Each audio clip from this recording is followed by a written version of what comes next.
Hello, hello, hello, hello, and welcome back, everyone, to the first episode of the second season of As the Cauldron Bubbles, your favorite witchy podcast.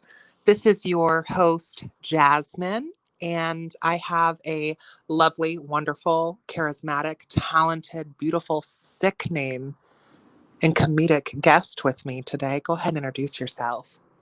Hey everyone, it's Sydney, also known as Crafted Magic. You can find me on Instagram at sydney.glenn. You can find me on TikTok as Crafted Magic. And you can always hit me up for a spiritual consultation if you need, some cards pulled. Okay. Well, thank you so much for coming in today and coming on. Of course. So, I think with it being, the first episode of the second season, doing a little recap, if you will, of the first season of As the Cauldron Bubbles, you were on for a couple of those episodes. You came into the first one of the first season, which we were talking about festival work. Working witch life. We were talking about working, bar events and gigs, and we were talking about festival season and haunted season and some of the differences between working at some of the haunted events and then working at some of like the specific witchy events like a pagan pride. Yep. And it's kind of perfect timing to review that as we literally are just getting out of haunted season. We're just finishing up. We're done now with festival season. And what a season it's been, let me tell you. Honey. It's the bamboozles for me. And then we also had you on the Kitchen Witchin' episode of the last season. Talking about, making magic in the kitchen and adding magic into your everyday life through the culinary arts, if you will. Honey, a binder in a day keeps these bitches away. Do you have any delicious recipes lately that you've been playing around with in the kitchen that you can share with us? Me and my meta recently decided to make like Rice Krispie treats, like just the regular, but we decided to spice it up a little bit and added a little bit of adult beverage, if you will, just a little bit, just a little hint of it. And we decided to also add like dark chocolates and semi-sweet chocolates, and instead of like the plain Jane Rice Krispie treats, we used like instead of just the plain snack crap, you already know the gig. We used chocolate, and it was like so freaking delicious. I've also been trying to just work my way back in the kitchen during the dark half of the year. But I know my favorite thing to make right now is a chicken cacciatore, which is more of like an Italian style dish. I cook it in my Dutch oven. It literally can sit for like 2 hours just to have like the meat fall off the bone type of thing. And me and my partner, he's kind of teaching me like how to like make my own stock, which has been really helpful because per psychic season, sometimes a girl can get sick, you know? So it's nice making my own stock because it's kind of like I already have soup ready and I can just add that to any other kind of soup I already want to make. Well, and who doesn't love a good soup, especially this time of year? Okay, I'm trying. I just recently made in my crock pot, I made a coconut soup, which is chef's kiss divine. And it's super easy. You just dump everything in the crock pot, your coconut milk, your veggies, cook up some chicken, throw that in there if you want, add your spices to it, leave it in the crock pot for a couple hours, bada boom, bada bing, serve it with some rice, you finished. Okay. So, Sid and I had talked a little bit before we started recording today about, kind of what we wanted to talk about. And Sydney brought up talking about ancestors and ancestor veneration, families, the holidays, and what all of that looks like living as witch, if you will. So why don't you kind of kick it off Sid? So, kind of my thoughts on it were, as witches, for those who do observe the spots, um, our 8 holy days, if you will. Um, like we've already celebrated Samhain, and Samhain is us like starting off with finishing up sowing in the last of our intentions and then reaping it to start a new chapter. So it's like we are literally ahead of the game, per the witchery and per just the Gregorian calendar in general. We're already ahead of the game. So around this time of year, we're like re-celebrating like Muggle Thanksgiving, if you will, and then heading into our, next holy holiday being Yule. So to me, it always seems like a really interesting, like transitional time because we are doing things a little bit differently. For those of us who um, have created our own families, whether it's within our covens, our groves, our kindreds, what have you, or your tribe, if you will, um, we're learning how to kind of like work inwardly. Um, we're kind of going a little bit, past the death card now. Instead of like just sitting in that death, we're also trying to start a new beginning. Your alpha omega, I guess, if you will. Your Aries to your Pisces, if you will. But I always feel like it's a very interesting time because for me, I observe it as a time of rest. um, Sometimes as a woman of color, sometimes as a black woman, I don't feel like I should be resting. I don't feel like I should be sitting down. I feel like I should be productive because like that's what my family's always done. You know what I mean? But per some generational changes I've been trying to make for myself and just whomever comes after me, I would like to implement more times of rest, more times of, you know, being more intentional with my rest, being more intentional with understanding what do I need, because soon it's going to be, shoveling snow season. Soon it's going to be the Caliac's already coming season. She's already given us a few dustings, a few frosts, if you will. And I feel like it's good as a working witch to kind of take this time to observe, a time of rest, a time of growth, but also like we do not have to like start pulling out the weeds just yet. Like give that till after in bulk, if you will. Like give that some time.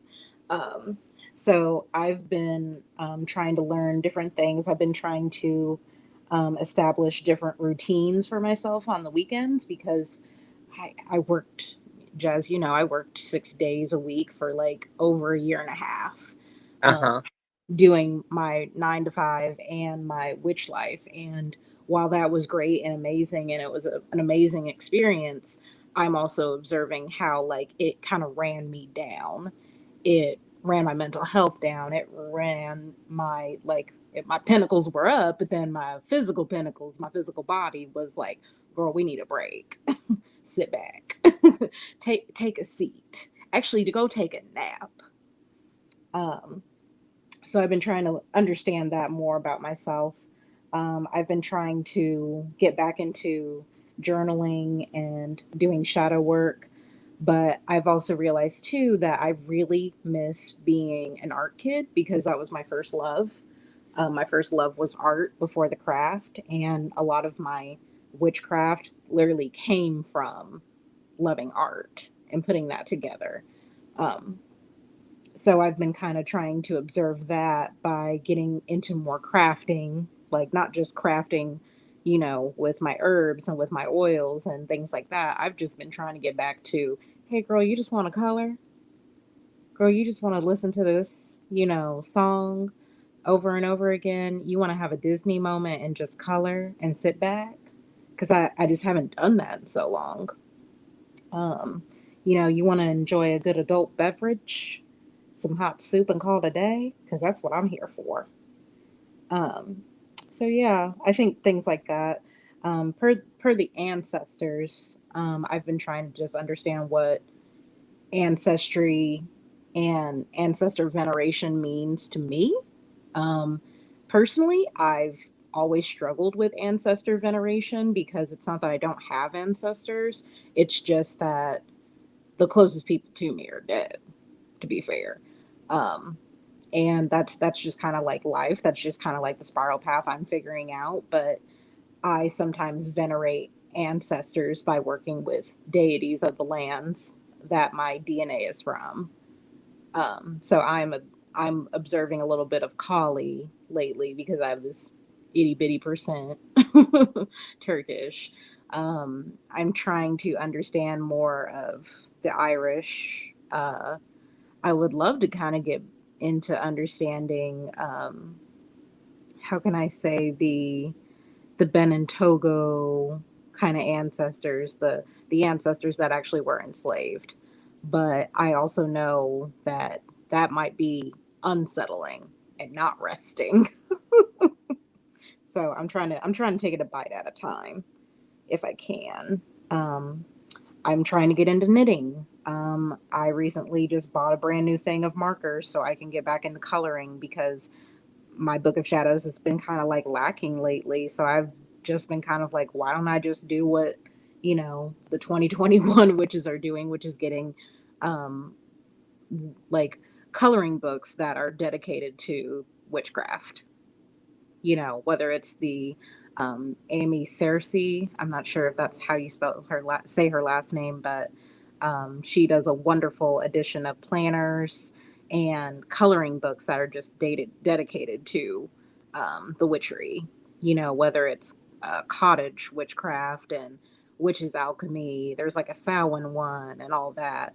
Um, I've been thinking like there are times I just don't know what to put in my Book of Shadows. So I'm thinking, girl, why don't you just color?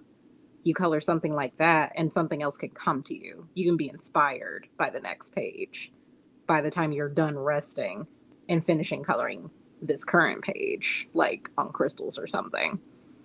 So that's about really all I've been kind of like delving into. Jazz, what have you been working on lately? I know you're always working. Well, I've been working lots in the digital.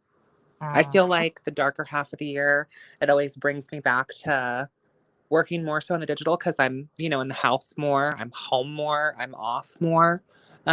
And yeah, also, I think this is a great time for rest and rejuvenation and kind of following these themes of almost like hibernating a little bit, especially since I work so hard during um, September and October with festivals and haunted season and events. November is always kind of like a nice bit of rest.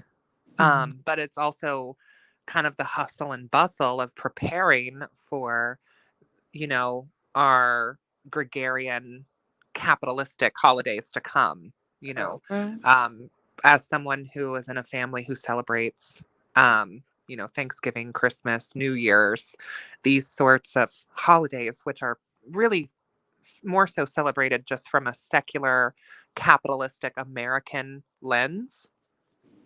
Um, and preparing for all of that. So it's kind of always a weird mix between I just kind of want to relax and play video games and color like you said and you know communicate with people I haven't talked to during the light half of the year because I've been out and about busy, out in the Mhm, woods or rituals or seeing people going places doing things. mhm, Um so it's kind of like a mix of like wanting to relax and rejuvenate and catch up but also wanting to like you were saying kind of be productive because that's what we do in my family too. It's like, I mean, you saw Grams recently. It's like she's already getting all her holiday gifts together in a row. She tries mhm. to finish all of her shopping before Thanksgiving. And like I haven't even started mine yet. Ooh, child, So, child.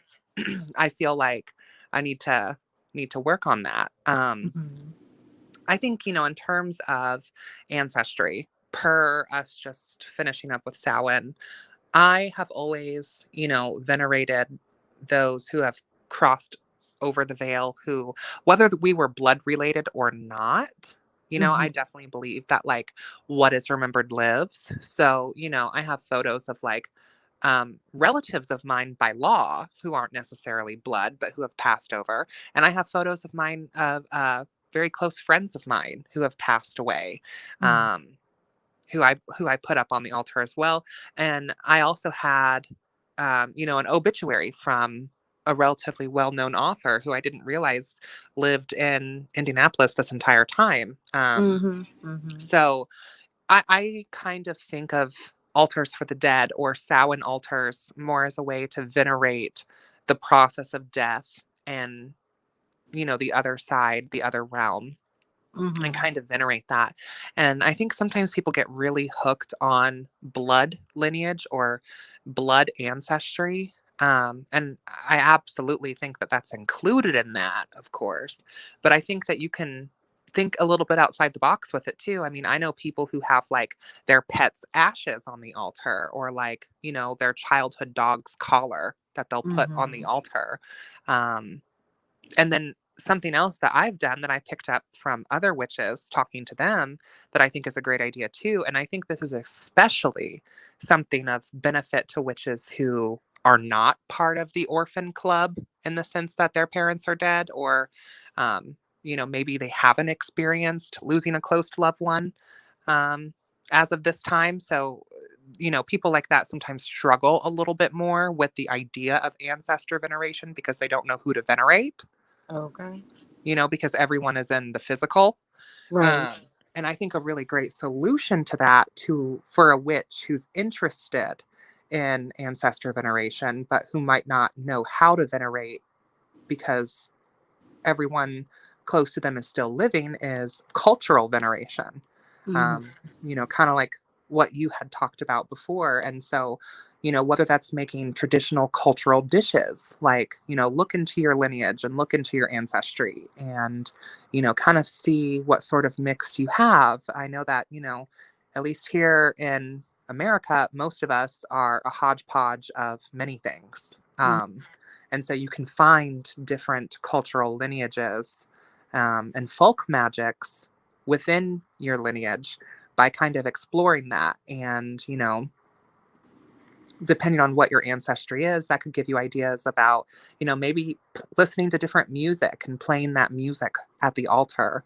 And just lighting some candles and listening to some traditional folk music of that lineage, or cooking some food and, sharing it with your friends or your family and having a small spirit plate on the altar of the food that you make, or printing images offline of traditional cultural clothing, jewelry, a map even of the country, just to kind of connect you lineage wise to these cultural roots. And you could have multiples of them theoretically displayed upon your altar. I think that's a beautiful way to practice ancestor veneration for people who, like I said, maybe don't necessarily know who to venerate. I think this is also a good time of year to explore your family tree more as we, pass through the season of Samhain and are heading into Yule. Looking at your family lineage, looking at your family tree, if that's something that interests you at all. And I know that especially on Witch Talk right now, there's a lot of conversations about problematic ancestry as well, and navigating that space. And something that I saw another witch talker talking about is also venerating craft lineages as well. So, looking at influential witches from the past and placing them on your altar for the dead, who have passed away, of course. So I think that that's also a really good idea. In terms of like the holidays, as which, you were kind of talking about how, especially with celebrating the Wheel of the Year, it sometimes feels like we're like a little bit ahead of the game. And I kind of agree with that because I feel like when we are celebrating, especially these cross-quarter holidays, like during Samhain, we're already kind of getting into the winter vibes. Because that's kind of leading us in, out of fall and into winter. So, like, when we get up to Thanksgiving, um, it kind of does kind of take me back to like some Mabon vibes because, during the autumnal equinox, during Mabon, like we practice gratitude and we think about what we're thankful for and we celebrate our abundant harvest. Mm-hmm. And, that's what our whatever words you want to use for them, non-magical, mundane, cowens, whatever, that's what they are doing in November. Right. So, yeah. Or like, you know, during New Year's when they're making their Gregorian New Year's resolutions, myself included, and many other witches are making their New Year's goals at the Witches' New Year at Samhain. Mm-hmm. Mm-hmm. Have you thought about what your Samhain goals are going to be? My Samhain goals are related to um my overall like pentacles, like not money, but more of my physical body. Um, if you want to go into like the suits of tarot, but I really am trying to do better with taking care of my own mental health. Because sometimes I'll just stress myself out. I'll just be anxious, impending that something is going to happen, and it hasn't even happened yet. Um, I'm also obviously, trying to work back in my book of shadows because that's something that like I just know I overthink that. I think it's a perfectionist thing. I'm sure there's some form of OCD that I probably have from especially being like an art kid and being an artist and designer first. Um, I think I always want something to be perfect, but if it doesn't get done, then there's nothing to track. There's nothing being tracked. So getting more into that. Um, and I have a lot of like big impending like changes coming up in the new year of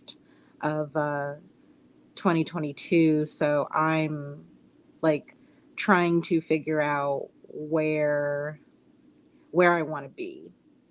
I'm trying to figure out where I want to be in my work. I'm trying to figure out where I want to be mentally, physically, and spiritually in the next couple of months. And I just kind of want to work through it like by moon cycle. Um, I've attuned myself somehow over the last couple of years to the moon cycles. I think falling in love with astrology kind of helped with that. And lunar astrology in general just is kind of like a thing that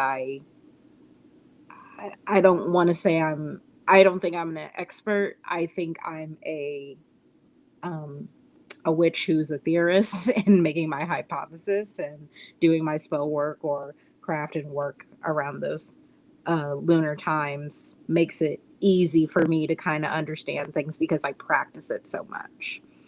Um, Mm-hmm. and there was something else I had.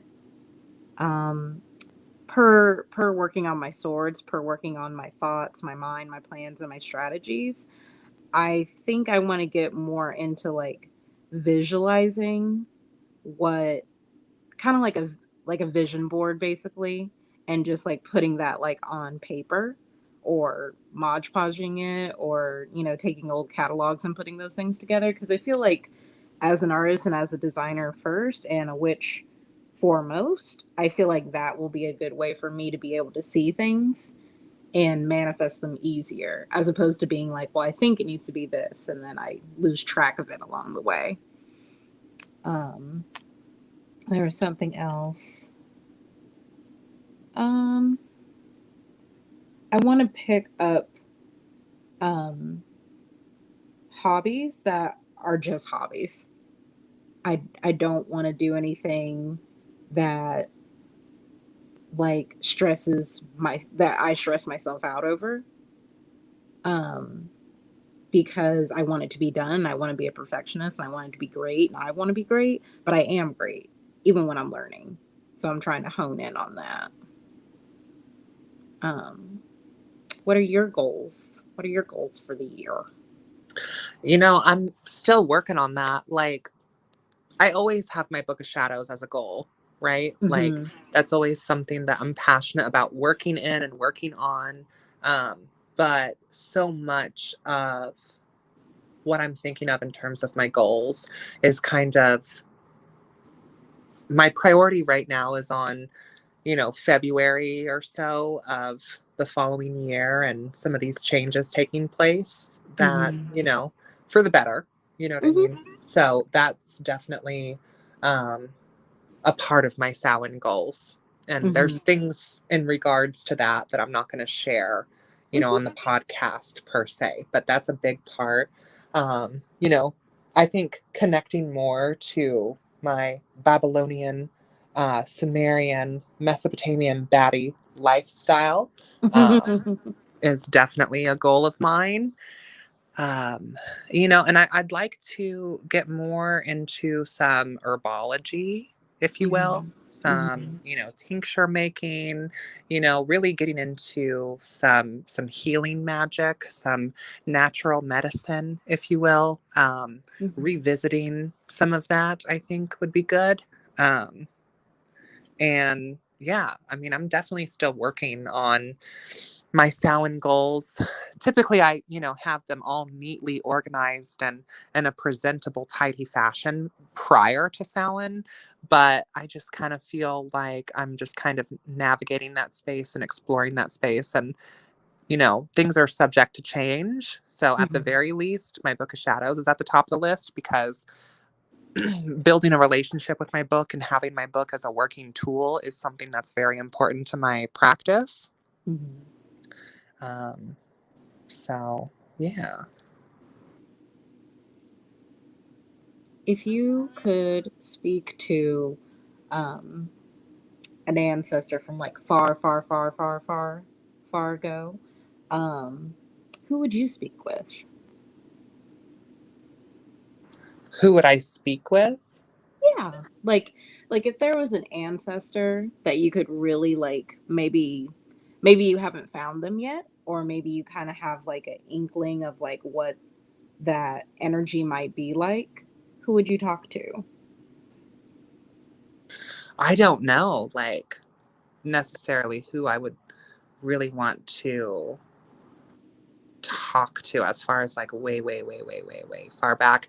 I think something interesting in terms of ancestry is like when I look at the map of where my ancestry is, it's kind of a little bit all over the place from like Southern and Eastern Europe, North Africa, a lot, primarily in the Middle East and South Asia.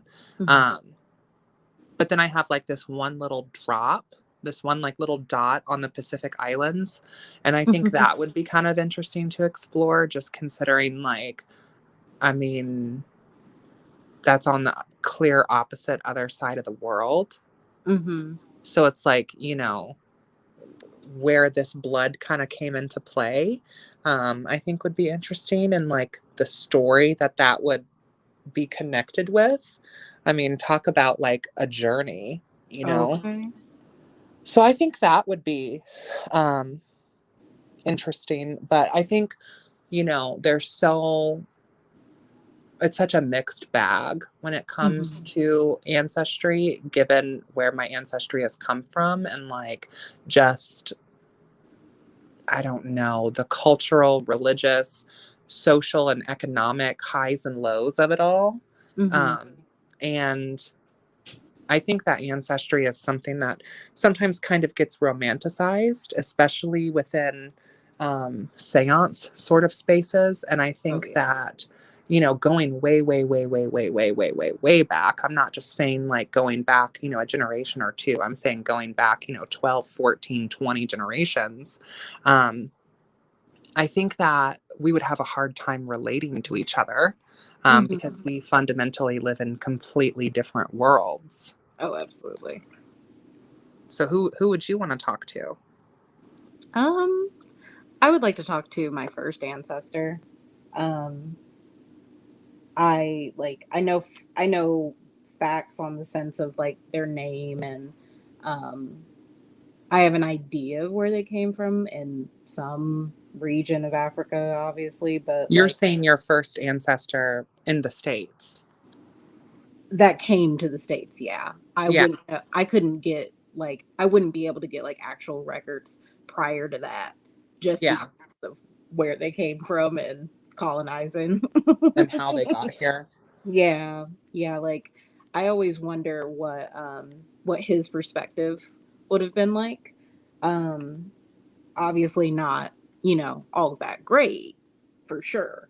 But sometimes I just kind of wonder what that like that ancestor saw because I'm pretty sure they lived like 70, 80 years or so. I could be very wrong. I'll have to double check on that in my own like family tree, but I know my family has talked about him before and was like, no, this is like what this is literally like the image of what the boat was too. So I feel like they would be somebody I would want to talk to, but I would also want to talk to whoever like somehow got the drop of like Turkish in there. I would love to see how that collided with how Abrahamic my family is. Um, there's some Irish I've said before. There's some Wales in there. There's some quote unquote Viking, if you will. That's in my blood too, and I always wonder what that interaction would have been like. Was it kind of like he was a boy, she was a girl? Can I make it any more obvious? Terrible things happened, um, probably, and then a child came to be. Um, and I know a lot of my family is very big, um, mostly on my father's side. So it's just something I always kind of think of, and I sometimes I ask people like down in your lineage, who would you want to talk to? Because I'm like, um, I just think they're interesting, and even if we couldn't really relate, it's I don't know. I've found that there are similarities throughout my family tree. Like on my dad's side, I think on my mother's and my father's side, everybody's basically dated within their race. But because I have these like, droplings of, little Algeria, little Irish, little Wales, obviously that's not absolutely true. Now they may have been married to a person of color, but there's probably some behind scene stories. And I sometimes feel like while understanding when people want to romanticize the idea of, oh, I'm going to defeat the odds and conquer all of my generational trauma, it's like, well, it's not really always up to you. Sometimes it's after you, you know, inshallah, if you will. Um, but I always feel like that's something to, I don't know, uphold, to think of. Like, there's so many different types of like diversities and changes that have happened. Oh, I cannot remember his name. I have to double check. But William Dorsey, I wanted to put him on my silent altar, even though he's not an ancestor. As a queer Black woman that's coming into her own identity, I've been kind of like meditating on his imagery, even though he's not in my ancestry, or maybe even closely related to me. But as a queer man who literally, had beautiful drag balls and extravagant parties, but was always, put in some kind of jail cell or imprisoned for being flamboyant and open about their um, lifestyle and choices that they wanted to make in life. Sometimes I like look at them, even if they're not of my lineage, bless their hearts, because they're mostly Abrahamic and they probably won't say witchcraft is a thing, but I'm sure there's a couple of witches in the family. There's just no doubt.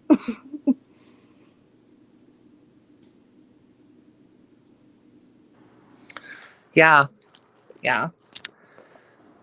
Ancestry, wild, wild to think about all the stories and the love affairs and the heartbreak and the romance and the struggle Okay. that has existed before us in order for us to be here. Like it's, almost not even imaginable. Like, Hmm. how many love stories there were before we are here. Hmm. Or even, I always feel like too that there's always how can you say, the because I love to romanticize about things, but I also look at tragedies very well too. And I always just think of like, oh, how tragic and wild would it be to think like a woman of color in my lineage was maybe holding on to a baby who was like mixed race, and maybe even praying to her God, maybe praying to her higher power that like her baby turns out whatever certain color so that Right. they won't be ostracized and that they won't be killed or pinpointed on. Um, Even though I was like, I'm a child of the 90s, my mom kind of did that to me because she was so dark and my dad was like so light, and had freckles. So it was always kind of like this, well, it's his baby because, she turned out light kind of thing. Colorism is just so terrible. But it's definitely something that I think of because it's something that I have a privilege being a black woman of color, but being quote unquote light enough, quote unquote white enough, to even do what I do in the craft. When I feel like a lot of like women of color who have more melanation in their skin, who are darker skinned like my mother, did not have that privilege. Like my mom always got uh the uh the mad black woman archetype. And it's like, well, I think people don't realize that that archetype was created because so many women were angry and so many black women were disrespected and not upheld for their beauty. Like I can still wear a head wrap, but I still see like women who are absolutely not a drop of color in them, wearing head wraps that are basically upheld well on their end of the stick. But if I do it, it's kind of like this, oh, Sydney's being very, you know, was it Black History Month or something? You know what I mean? So sometimes I think about the trials and tribulations they went through and Hmm. what I'm still going through because especially being a coming more into my queerness and understanding my identity, like I need to know who the other queers were in my family, okay? I'm like, who are you? What you do? Right. And I think that's kind of like how it is for the witches too. It's like how many of our ancestors, are more like us than maybe they would have thought, but they didn't have the language or the vocabulary or the bravery to be themselves in the time period and the culture and the society that they lived in. You know what I Mm-hmm. mean? Absolutely. Absolutely. I have like per my Aquarian sun, if you will. I have my little conspiracy theories of like, did you reincarnate into the flesh? You know what I mean? To, you know, kind of uphold that kind of idea. So, like, me being Aquarian, the humanitarian, the revolutionizer, the one who, is like challenging a lot of these ideas, the water bearer, giving out knowledge and perspective, is that kind of like a way that maybe my past life or even my ancestors, couldn't do because of the incarnation they were born in, that they just had to figure it out. So this is kind of off topic, but talking about the holidays, what are your plans for winter solstice, if any, and what does Yule winter solstice look like for you in your practice? Um, Yule is very different for me because I feel like the first Sabbat I really celebrated was like Imbolc because it was so close to my birthday. But Yule has always been like something that my family upheld as like the holiday. Like my dad would go crazy, my mom would go crazy, and presents would be everywhere. But as a practicing witch, to me, I've observed it alone a couple of times in the last few years, which I don't think are always bad things. I think those are just sometimes circumstantial. Um, I try to, I believe it was like a more Celtic idea, but kind of like around, Bridget's holiday or just the dark half of the year in general, to try and have more candlelight as opposed to regular lights used in my house, because I'd like to think of, you know, bringing in the fire into my home, into my hearth and home. So sometimes I try and do that by putting a lot of candles out. I have like a shit ton of IKEA vanilla candles that I'll probably be putting around the house as like fragrance, but also as like a sense of sweetness to bring into the air. Um, I try to decorate, I really do, but like I sometimes just feel like I'm becoming the Grinch.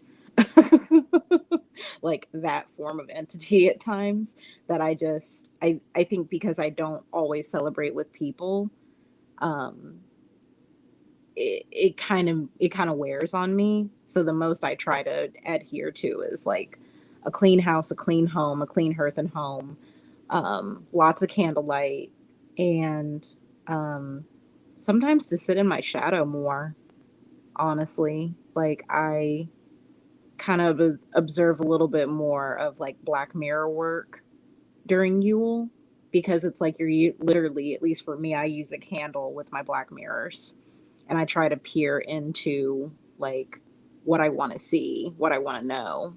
Um, so for me, it's a little bit more of like tapping into other gifts that I'm not aware of. Um, my Meta recently gave me a tiny fortune teacup, like one of the old school ones, and it's so itty bitty. It's so tiny, but it has like the original astrological symbols and like the letter, the note, and things like that. And she makes a lot of like black tea. So I've been thinking about like kind of sitting maybe with some spirits and some ancestors one night to just kind of reflect and kind of use the tasseomancy, if you will, to see what's to come.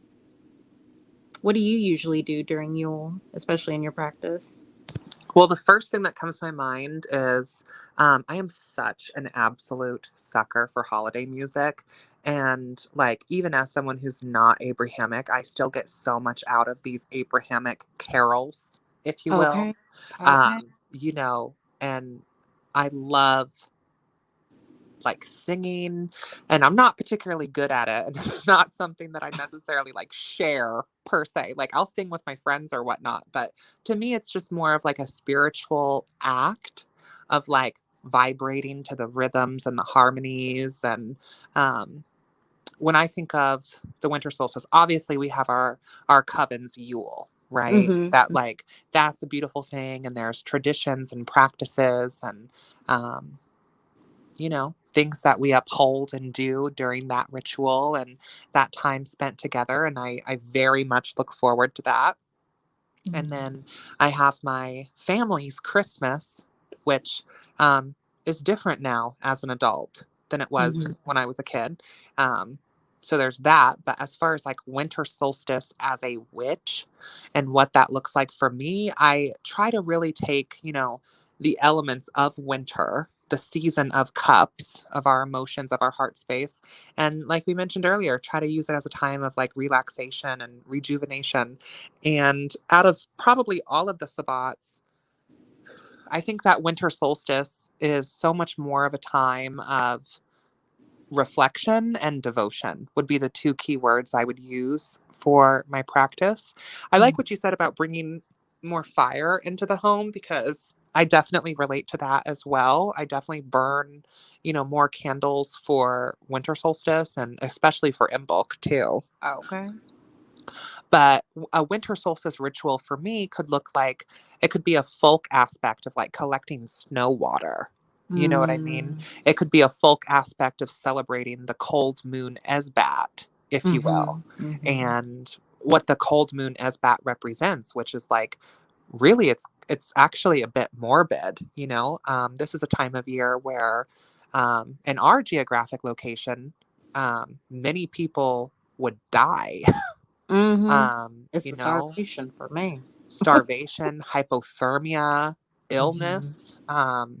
And I think that for many of our ancestors, like this could be a very scary time of year. I think it's a very joyful capitalistic time now. Ooh. But I mean, they would be slaughtering animals around Samhain to make it through the cold winter and hoping that they have enough food and, you know, trying to stay warm and healthy. So I also think about some of the more morbid aspects. I mean, there's tons of like ghost stories and cryptid tales and, you know, kind of spooky aspects to winter solstice that I would like to explore more this year. Like you have like the concept of like Gryla of the Mountain and the Yule Lads and Krampus and, you know, these sorts of different ideas that, you know, it is the longest night, the darkest day, and the idea that there's a higher amount of malevolent forces and trickster spirits than any other time of year. You know, like Samhain, we have like the veil thinning between our world and the dead, but it's like more spirits of all kinds versus specifically malevolent. The unseelie at times. Uh-huh. You know, I love a good cryptid story during the Yuletide because, like, right. I would like to get more into that this year also, I think, for winter solstice, kind of get more into the ooky spooky aspect of the holiday. And then I also told you about how I'm trying to work this Mithras solstice as a way to celebrate the channel's 2,000 subscribers. Thank each and every one of you for all of your support. Amen Ra. Hello, hello, mashallah. Mashallah. So I am looking at the time. We're at 47 minutes. So we do need to wrap this episode up. Because, you know, Sid and I, we can go on and on. Forever and a day. On and on. So thank you all so much for joining. So do you have any closing thoughts before we close this episode out?